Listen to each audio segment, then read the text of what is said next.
what are we standing up for? The ability, the freedom to do what's right as God defines that right. God's the ultimate author of liberty. We don't want government to stand between us and our freedom to do what is right. Hello and welcome to the Bible Nation podcast. I'm Doug Levesque of the Bible Nation Society, and we're starting season 2 here at the Bible Nation HQ. We've got a brand new broadcast center, and we're appreciative of the folks that have made this happen. Thank you to everybody who watched season 1. We had a great, successful first season and decided to go right into season 2, and so we're glad that you're here with us today. Of course, I'm, as always, joined by Mr. Tony Nash from AZ Business Solutions in Owasso, Michigan, and also Pastor Jason Georges of the Emmanuel Baptist Church in Corunna, Michigan. Remember, the best culture is a Bible culture. It's proven, and it works. Go to BibleNation.org to read all of our articles, see all of our books. We're glad to have you with us here for Season 2. Well, it's March 10th, 2022.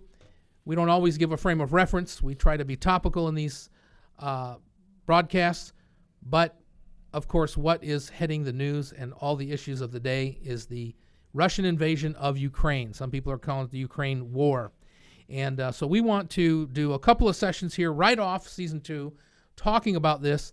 And, of course, we're not news pundits and we're not journalists, so we can't give you all the facts.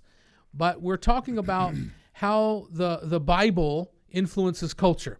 And so that's our perspective on these wars. And so we're going to talk a little bit about what the Bible may or may not say about these things, or how such a thing like this war would affect any culture, and particularly our own.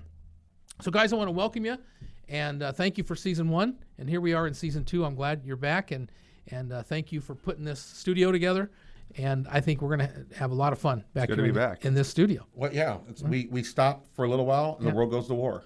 Right. We got to keep going and get back. And Tony wins the state championship. I was going to say, congratulations, Coach Nash. Your boys won the Michigan State basketball championship for the Michigan Association of Christian Schools. Yeah. And that's no easy task. This was probably one of the toughest seasons I've ever coached. We had a lot of ups and downs, a lot of injuries. Yeah. We had, I think, 9 losses, which was one of the more losses we've experienced in a season.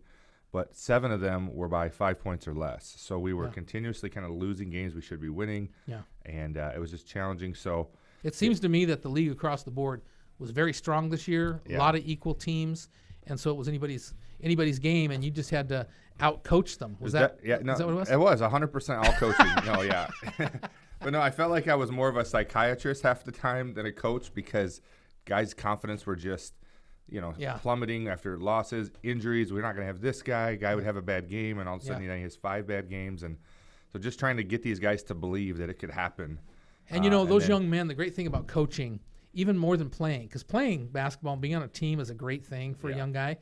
But coaching is even so much more enjoyable. I know you're coaching some of your sons. Your son Micah had a superb, outstanding year. He's going to be going to college here pretty soon. But yeah, it's so much sweeter. But the young guys, to go through life, having been on a team and competed is great. But having this moniker champion, getting to have that, not in a prideful way, is something that they can go through life with we can do it. It can be done. Yeah, they'll always remember that. Yeah, and how hard I had to work and even sacrifice for that. Well, I won a championship as a player. Yeah. And I won another one as a coach, actually with 2 of your sons on it. And that was I always say I enjoyed the one as the coach more than even as the player. Yeah. But this one was the first time I've ever had all 3 of my sons on the same team. Yeah, because there's a little age.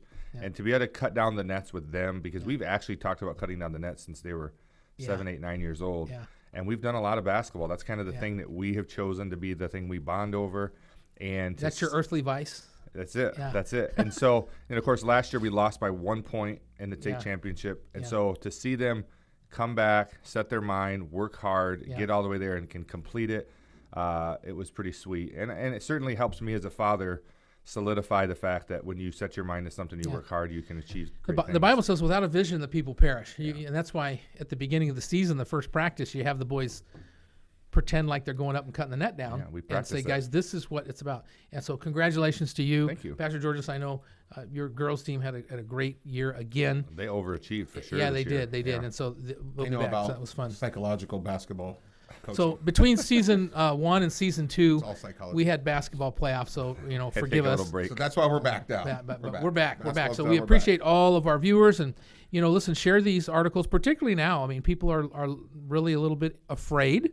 Some people are not having hope. I mean, $5-6 gas is there's a lot of ramifications. The food shelves are going empty again, and so the reason that we do this is, I think, to share the love of Jesus Christ with people and to try to instill hope, readiness, and have a vision of victory. Yeah. And that our nation has traditionally been a nation that was founded on the Bible, its laws, and its culture then were kind of the fruits Right. of that. And that's what we think American success has been. I mean, we're not any better than men and women in Russia or Ukraine or anywhere else, is that we just have this wonderful perspective of governance and life and nationhood and neighborly, how we treat each other and right and wrong. And so we'll give God the credit on that. Now, Yeah. we're losing that Yeah. to an extent. Yeah. And so that's really why we do the podcast, is to try to get in Right. get in the fight. So let's get right into this Ukrainian-Russian war and the invasion. I want to start off by saying I don't think that Putin has done anything that he hasn't said he was going to do. I mean, he's been in power for almost 30 years, and that's a problem, because when you're in that much power and then there's corruption and then you have money, his private secret service is like 50,000. He has 50,000 Spartans Yeah. that worship him and that live for him. So that's a problem in any man's psyche, right? And there's already been enough said and done that he either has to hold on to power, or if he steps out of power, someone's going to kill him or he's going to be prosecuted. Now he's doubling down. Yeah. So Putin has to go forward, whatever forward means, whatever his victory means, because if he doesn't now, he's going to be not only done in power, but his life will be over. Right. He'll be processed. So he's in it. But he's always said Ukraine is part of Russia. He's always said that Ukraine can't join NATO. He's always said NATO, you can't have Ukraine, and that's going to be nuclear war. He's always said that nuclear war is something that he thinks is tenable.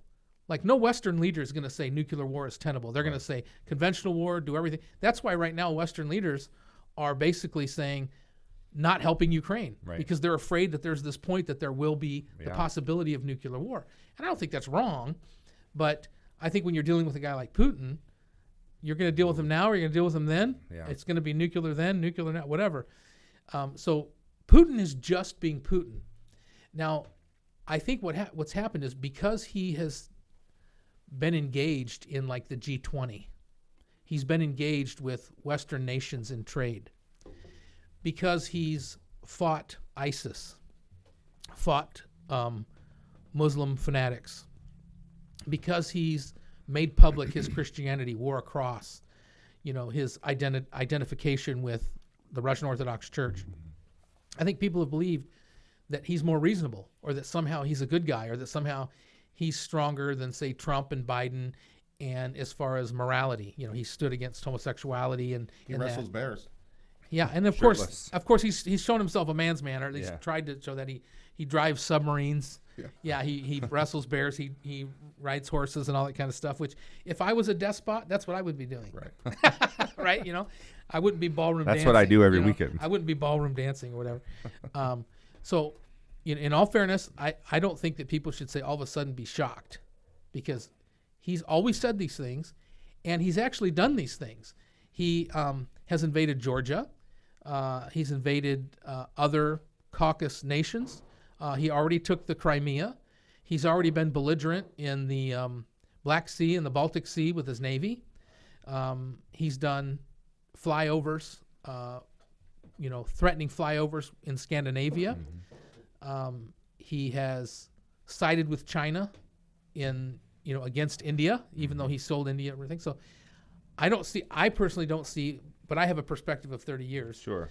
Well, that he's been Putin's establishing. been anything but what he's been. Yeah. He's been establishing a military presence along the border for a long time. Absolutely. And I've been to Russia. I've been to Moscow. There are a lot of evangelical Christians. There's a lot of Baptist churches in Russia and Ukraine. So we need to be praying for everybody. Everybody's, suffering in this case. But I will say that this is naked aggression on Putin's part. He's used it as threat. And I think even Zelensky, days before the invasion, said, oh, he's not going to invade. We don't believe he's going to invade. Right. And so then he's invaded. And now it's not just, we're going to take the Donbass eastern regions that we're trying to liberate and give independence. He's going for Kiev. This is not just what first of all, he said it's not going to be anything. Second of all, he said it's going to be, a deliverance of the independent parties. But now it's all out. It's all out war. He's in it completely. He's got his nuclear weapons on, red alert. And so this is a potential World War III. Yeah. I don't know if Armageddon is World War III or 4 or 5 or whatever, but it is a potential World War III. So Well, it's definitely a smoking while you're fueling gas. I mean, it's playing with matches in the fuel house. I mean, that's what the potential. The problem is here is the tinder is so dry and they're throwing bombs. And the drama is in that this guy Zelensky, who's an actor, he's not a Reagan actor, he's a comedian actor. Yeah. And he's not clean either, because he ran and won the presidency overwhelmingly by going against corruption in government, and yet recently his number one backer had to leave the country because of corruption. Right. And he himself has been not convicted, but it's been proven that he's had offshore accounts and that he's switching money and stuff like this. So there's a level of corruption, which might not be, it might be something you can't avoid in Ukraine. Ukraine is in this place that it's just prone to that, and that's kind of how to get along. But nevertheless, the drama is that this he's played the man in this. I mean, why not have a government in exile? Like in World War II, everybody did that. He said, no, I'm staying here. Here's my guys. We're here. He's wearing military uniforms. He's, in his helmet out with the troops. Lines, at least it looks like it. They've tried to assassinate him, and he said, I'm here. Let's go. And glory to Ukraine, Right. And I think everyone who's got a half man in them has been like, go, little man. Go, President Zelensky. Yeah, well, Putin said he fled, and then he posted on social media. It's like, no, I'm right here on the front lines. Like, he posted where he's at. Like, come get me. Yeah. Yeah. So that's pretty. And he had every opportunity to save his own neck. Yeah. I mean, we were negotiating to get him out. Yeah. All the way up to the beginning of Yeah, and his line was, because Biden said, we'll get you out, and his line was, I don't need a ride. I need ammo. Yeah, I need bullets. And I think his own men, his own army is like, come on. And they're willing to throw themselves, and they are, to the thousands of what's going on. So right now the numbers, we don't know who to believe, because there's propaganda going both ways for sure. Western media is no better. We know that, through all these Trump years and all that. But the Ukrainians are saying 10,000 Russians are dead. Mm-hmm. That's a division. The Russians are saying maybe 4. Right. Maybe the truth is somewhere in between there. But, in Vietnam, we lost 50,000 guys. That was a 10-year period. That's 5,000 a year. So what we're saying is Russia's already lost as many guys. Yeah. Is that I think they had 20,000 lost in Afghanistan. Mm-hmm. So they've already and that was a 10-year period. And this is 12 days. This is 2-week period. Yeah, no, he has thrown them to the meat grinder. And Ukraine is saying they've destroyed 1,500 vehicles, tanks and war vehicles, as well as like 40 planes and 1 ship and all this kind of stuff. So even if those numbers are halfway accurate, this is a bloodbath. Yeah. Mm-hmm. And of course, Russia has destroyed infrastructure. They've got 2 nuclear power plants. Those nuclear power plants, one of them's offline right now. So if the electricity isn't taking care of the cooling of water, then you have a nuclear disaster. Nuclear sort of reaction. thing. So I think if nothing else, they're holding that over the West's head. Although I think prevailing weather would take all that nuclear fallout into Russia. Yeah. Into Russia. So this is a very serious situation. The West and NATO is putting their emergency troops right up on the line and saying we're not going to give Russia 1 inch. I mean, they're trying to be together and united. They're giving Ukraine all kinds of stuff. But what they're not giving them is they're not giving Putin a chance to say that we're at war with NATO and we can go nuclear. Now, they're not taking the bait. Putin's saying that. Right. So I think if he's saying that and that's his reality, that's what he's telling his people, then he's already He's already crossed the line. Right. Well, he's there mentally. Let's finish him. Finish him. He's there. He's there in his mind mentally.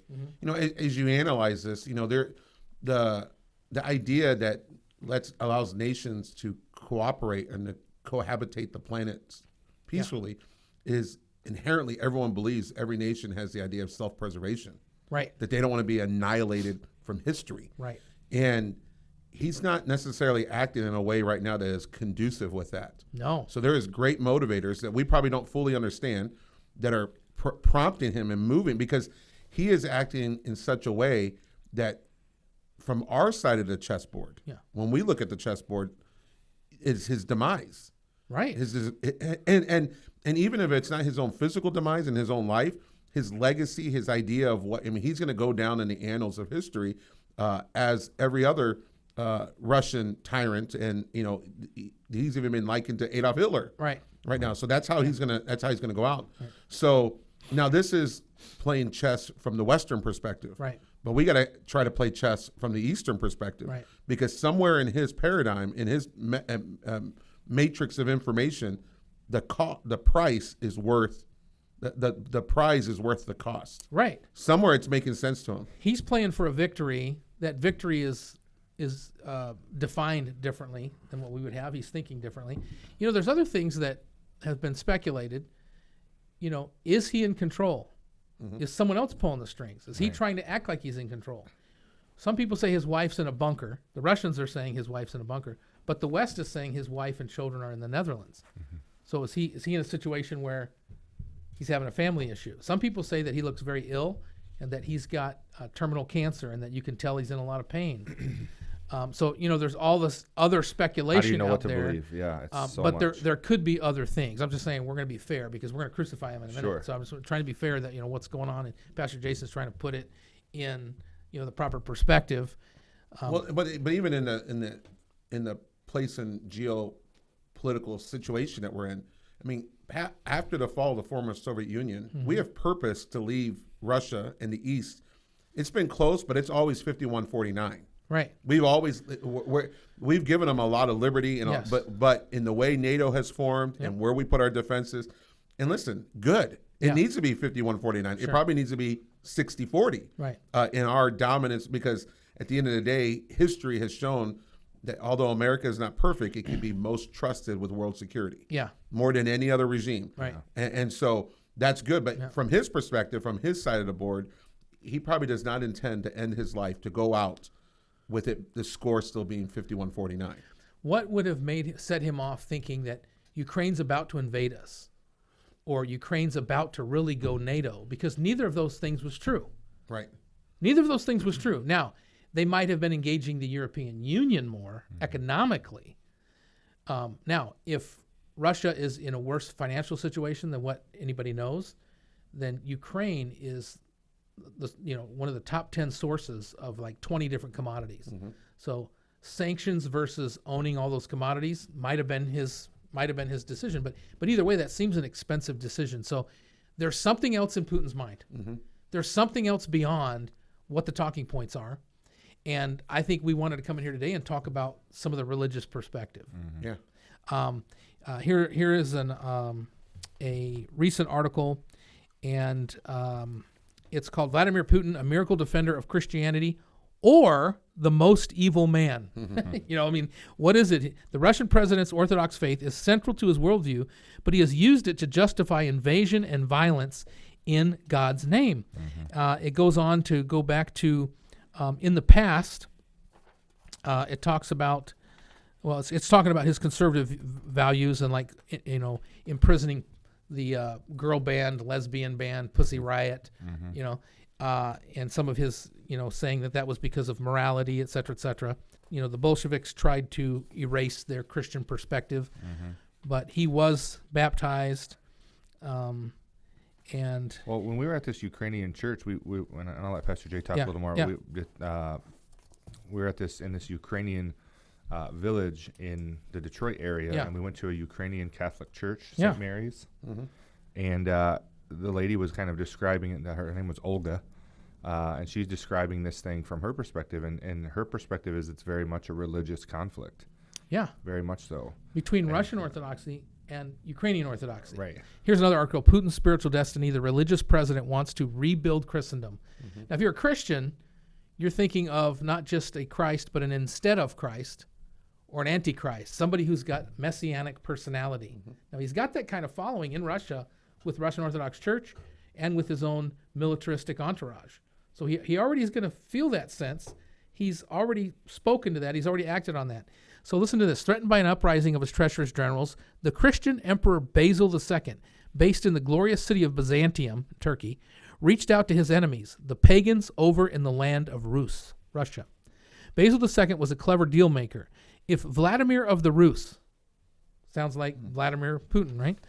Would help him out, put down the revolt, he would give him the land of his sister in marriage. This was a status changer for Vladimir. The marriage of a pagan to an imperial princess was unprecedented, but first Vladimir would have to convert to Christianity.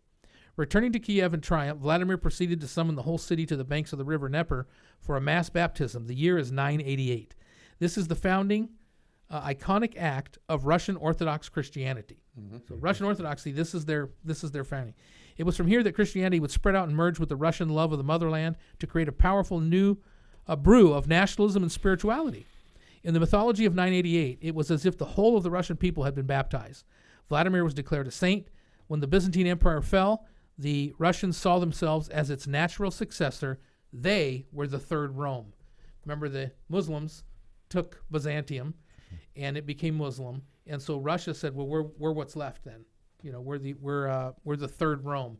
So Christians should perk up here in that perspective. At the heart of the post-Soviet revival of Christianity is another Vladimir Putin. Many people don't appreciate the extent to which the invasion of Ukraine is a spiritual quest for him. The baptism of Rus is the founding event of the formation of the Russian religious psyche. The Russian Orthodox Church traces its origins back here. That's why Putin is not so much interested in a few Russian-leaning districts to the east of Ukraine. His goal, terrifyingly, is Kiev itself. Mm-hmm. Right. Kiev is the Rome. Mm-hmm. It is, it's the in his birthplace of Russian Orthodox Christianity, and really Russian identity. Right. So Kiev is not just the Ukrainian capital; it's the Russian capital. So these are twisted together. Mm-hmm. There's kind of no separating these two, and so he's basically going for it. He's going for it, and that is his messianic fervor that's built up, and so that's going to make him irrational, right? That's going to make him religious. Well, irrational to those that don't believe that. Right. But makes perfect sense to him. So we go back to the idea of self-preservation. And so what is greater than self-preservation is sometimes self-identity. Right. And so Hitler was trying to build an identity. Yes. And Putin is trying to build an identity. Yeah. And to link it, here is the leader of a communist country, but he claims Christianity. Right. Which is a new version of communism. Right. Which is inherently atheistic. Right. And he is using their Russian Orthodoxy to spur up nationalism, which ought to be a great warning to us here in America of Christian politicians playing upon Christian sentiments of patriotism and whatnot, because it's the same thing that he's doing there. It's a form of kingdom dominion theology that he's practicing. Church, state together, having biblical ramifications, and that what you do on earth is reflective of what's going on. The state is utilized to propel Christianity at the tip of the sword. Mm-hmm. And of course, as Baptists, we've always stood against that. Yeah. Always stood against that. Yeah. But so this lady Olga that we meet, where last week we were some students down in Detroit in the Ukrainian church, and she is the head of the Ukrainian museum down there, cultural center. And in her mind, there was no doubt that this was a religious war. Yeah. Because in 2019, the Ukrainian Orthodox Church split from the Russian Orthodox Church in Moscow. Yep. And that split wasn't amicable. Right. It was unified under one authority in Moscow until then. And in 2013, it split. And the Russian bishop, the Moscow bishops, since then have been fighting against the Ukrainian bishops about coming back in. Right. And so here was Putin's opportunity or at least to use this. Now, Crimea a few years ago was, I believe, the first chess move here. 2014, Donbass and Crimea, which were probably Russian Orthodox over Ukrainian Orthodox. Mm-hmm.